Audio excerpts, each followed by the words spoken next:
Brought to you by TechnoSpark 20 series smartphones. I'm superhuman. Lok Sabha चुनाव के 5 चरणों में 543 में से 428 सीटों पर मतदान हो चुका है। छठे और 7वें चरण में बाकी बची सीटों पर वोटिंग होगी। जनता का जनादेश क्या होगा, इसका फैसला तो 4 जून को रिजल्ट आने के बाद ही हो पाएगा।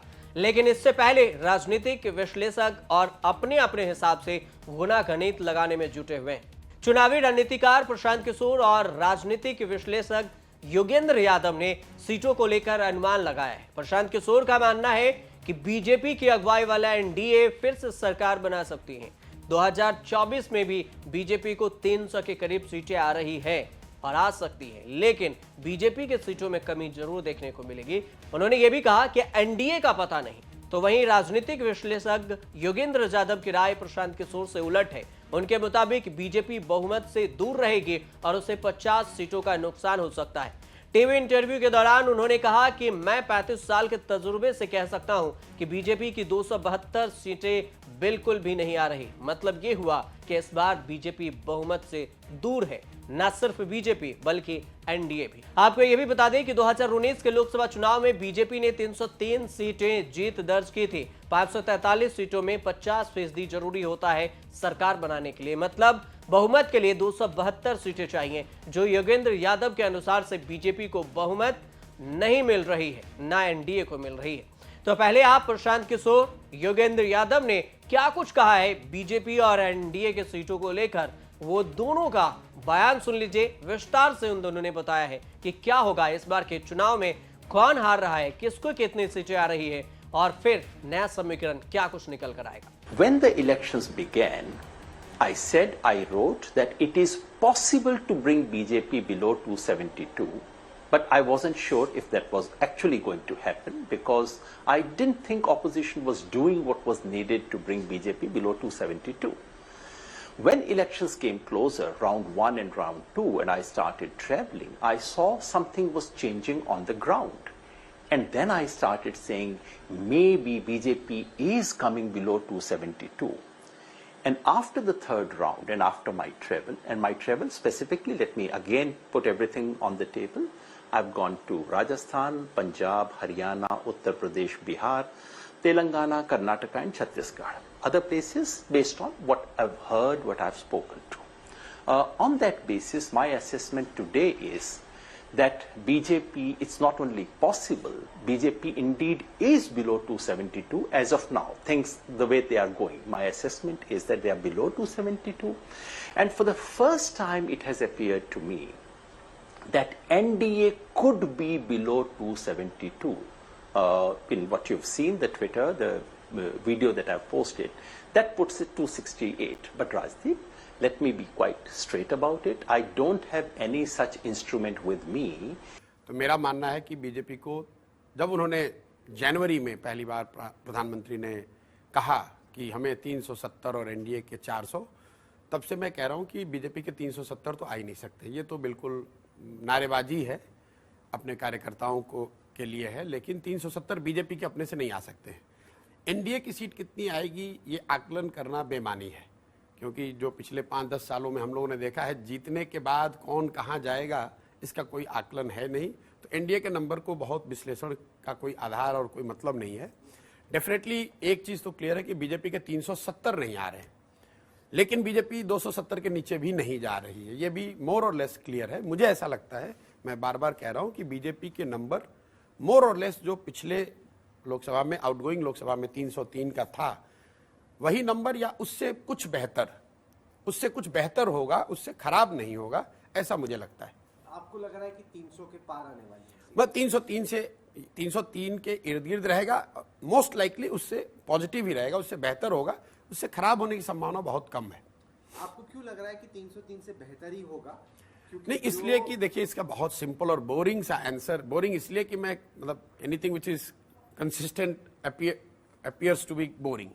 अब इस बात को मैं पिछले 6 महीने से दोहरा रहा हूं कि ये बड़ा सिंपल गणित है कि बीजेपी के 303 आएंगे कि नहीं। इसको अगर आप समझना चाहते हैं तो सीट और हवा और चैटर सबको किनारे रख दीजिए। पहले ये देखिए कि उनके 303 आए कहां से। 303 में करीब करीब 250 सीट उनके आए हैं नॉर्थ और वेस्ट से। आपको बस ये देखना है कि क्या नॉर्थ या वेस्ट में बीजेपी को मटेरियल डैमेज हो रहा है। मटेरियल डैमेज का मतलब कम से कम 50 से ज्यादा सीटें क्या वो हार रहे हैं। और दूसरा जो देश का हिस्सा है ईस्ट और साउथ, बिहार, बंगाल, उड़ीसा, तेलंगाना, आंध्र प्रदेश, तमिलनाडु और केरल, इन 225 सीटों में भाजपा के पास अभी इस लोकसभा में करीब 50 सीटें हैं। तो इन 250 सीटों में क्या हो रहा है, इन 225 सीटों में बीजेपी की वोट शेयर और सीट दोनों ही बढ़ रहा है। बंगाल में, उड़ीसा में, असम में, तेलंगाना में, आंध्र प्रदेश में, तमिलनाडु और केरल में। अब किस स्टेट में कितना आएगा इस पर बहस में ना पड़े। क्यूमुलेटिवली ईस्ट और साउथ में बीजेपी की सीटें 15 से 20 से बढ़ रही हैं और vote share across the region बढ़ेगा। और नॉर्थ और वेस्ट में कोई मटेरियल डैमेज है नहीं। तो एक बार को आप जो विपक्षी नैरेटिव है उसके एनालिस्ट हैं या जो कह रहे हैं कि बीजेपी को 272 नहीं आएगा, जैसे मान लीजिए योगेंद्र जी को ले लीजिए, वो कह रहे हैं 268 आएगा, 268 आएगा, 268 अराउंड आएगा। तो अगर उनके नैरेटिव को भी एक बार मान लिया जाए तो भी वो ये तो कह ही रहे हैं कि सरकार बीजेपी की बन रही है, क्योंकि सरकार बनाने के लिए तो 272 ही चाहिए, 300 या 400 तो चाहिए नहीं। लेकिन अगर उन आंकड़ों को भी आप देखेंगे तो सारा दारोमदार लोग इस पर बैठा रहे हैं कि महाराष्ट्र में बीजेपी को बहुत डैमेज हो रहा है। कुछ लोग बता रहे हैं कि यूपी में भी सीटों का बड़ा नुकसान हो रहा है। तो इन दो बड़े राज्यों को आप देख लें, जस्ट एग्जाम्पल के तौर पे मान लीजिए कि लोग कह रहे हैं कि जो सबसे ऑप्टिमिस्टिक ऑपोजिशन के नंबर आए हैं महाराष्ट्र से, लोग कह रहे हैं कि हम 20 से 25 सीट जीतेंगे। तो अगर 20 से 25 सीट ऑपोजिशन जीत भी जाता है, मान लीजिए कि जीत गया, तो भी आउटगोइंग लोकसभा में तो बीजेपी के महाराष्ट्र में सिर्फ 23 सीटें हैं। 23 से कम तो तब भी नहीं हुआ, तो बीजेपी का नंबर घटेगा कैसे। कुछ लोग कह रहे हैं यूपी में इस बार नंबर घट रहा है।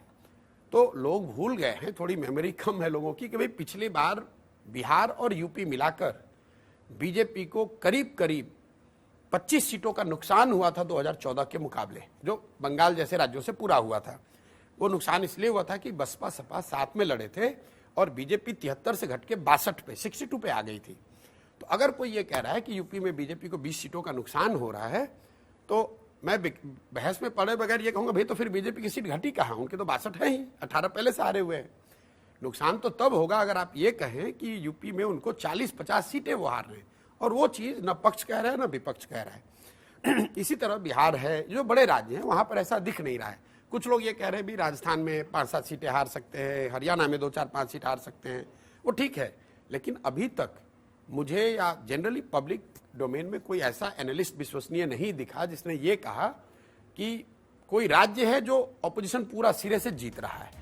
योगेंद्र यादव ने यह भी कहा कि कांग्रेस बहुत ज्यादा जगह पर डैमेज नहीं कर पा रही है। एक जो जगह नुकसान पहुंचाती दिख रही है वो है पश्चिम बंगाल, जहां सीधा मुकाबला बीजेपी और टीएमसी में है। मैं यहां ड्रॉ मानता हूं। ओडिशा में बीजेपी इंप्रूव कर रही है। उन्होंने यह भी दावा किया कि बिहार में एनडीए को कम से कम 15 सीटों का नुकसान होता दिख रहा है। प्रशांत किशोर ने वहीं उनके उल्टा इंटरव्यू में दावा किया था कि केंद्र में मौजूदा मोदी सरकार के खिलाफ न कोई खास असंतोष है और न ही मजबूत विकल्प। प्रशांत किशोर ने कहा था कि मोदी के नेतृत्व में एनडीए तीसरी बार सरकार बनाने जा रही है। उन्होंने ये भी कहा कि बीजेपी इस बार 2019 के 303 सीटों के करीब या फिर उससे ज्यादा सीटें जीत हासिल कर सकती है। चुनाव में किसकी भविष्यवाणी सही साबित होती है ये तो 4 जून को ही पता चलेगा, लेकिन कई बार ऐसा भी है जब प्रशांत किशोर की भविष्यवाणी फेल भी हुई है। तो सबसे पहले आप ये भी जान लीजिए कि कब प्रशांत किशोर की भविष्यवाणी फेल हुई। 2022 में भविष्यवाणी करते हुए प्रशांत किशोर ने कहा था गुजरात और हिमाचल विधानसभा चुनाव के लिए कि इस दोनों राज्य में कांग्रेस हार जाएगी। उन्होंने ट्वीट कर ये बात कही थी, गुजरात में कांग्रेस की हार हुई लेकिन हिमाचल में पार्टी ने सरकार बनाने में सफलता हासिल की। राज्य की 68 में से 40 सीटों पर कांग्रेस की जीत हुई। बीजेपी को 25 सीटें मिली और 3 निर्दलीय विधायक जीते। गुजरात में उनकी बात सच साबित हुई। राज्य की 182 सीटों में से 156 बीजेपी के खाते में गई। कांग्रेस को 17 और आम आदमी पार्टी को 5 सीटें मिली। तेलंगाना में भी प्रशांत किशोर की भविष्यवाणी गलत साबित हुई थी। टाइम्स नाउ को दिए इंटरव्यू में प्रशांत किशोर ने कहा था कि राजस्थान में बीजेपी थोड़ा आगे है, मध्य प्रदेश और छत्तीसगढ़ में काफी कड़ी लड़ाई है, तेलंगाना में बीआरएस जीत जाएगी। राजस्थान में इसके उलट हुआ। राजस्थान में बीजेपी को 115 सीटें, कांग्रेस को 69 और अन्य के खाते में 15 सीटें गई। मध्य प्रदेश में बीजेपी ने 163 सीटें, कांग्रेस ने 66 और अन्य एक सीट जीती थी। छत्तीसगढ़ में बीजेपी के खाते में 54, कांग्रेस के खाते में 35 और अन्य के पास 1 सीटें गईं।